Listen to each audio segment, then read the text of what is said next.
Мы еще тогда жили в Сейтлере, в Нижнегорске жили. Как-то к нам приехал в гости Пиват ага, Зети. Вот. Ну, увидел, что у меня интерес к этим старинным вещам. И он мне говорит: ты знаешь, говорит, я недавно был у родственников, говорит, в Черноморском районе, водопойная, Карлиут Койнанда. Стоял, говорит, на остановке, зашел немножко за остановку и увидел камень. Он кверх тормашкой лежал. Он не похож был на диагермент, потому что на обратной стороне у него обычный как камень такой. И увидел, что это диагерментаж. И мне говорит: знаешь, говорит, там диагерментаж есть, говорит. Керек болса юр барып алып келейік. Я на следующий день к нему в Белогорск приехал на грузовой машине.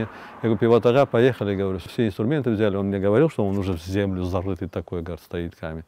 Приехали в Черноморский район с ним вдвоем, нашли там пару человек, чтобы нам помогли откопать, погрузить.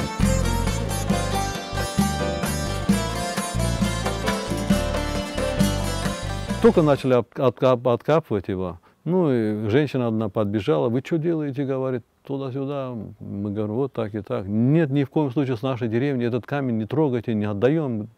Пиват ага, говорит, Улян, говорит, мында ухадар ел, мында, говорит, столько лет лежал, никому не нужен. В поле, в степи, это за остановкой. Ёхамайся, и все. Потом Пиват ага там написал, куда, чего мы забираем, сельсовет. Они там где-то зафиксировали его.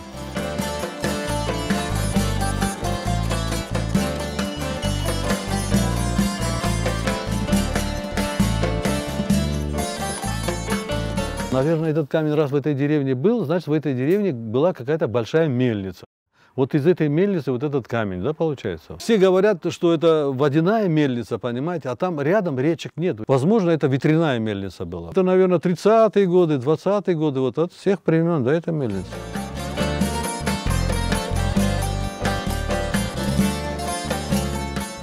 Мельницы же не везде бывали же, поэтому, когда мельничный такой большой камень, он редкий, мне нравится вот то, что он такой. Это вот Чанах-Чурмек много у кого было, а таких камней, как говорится, не так же много было.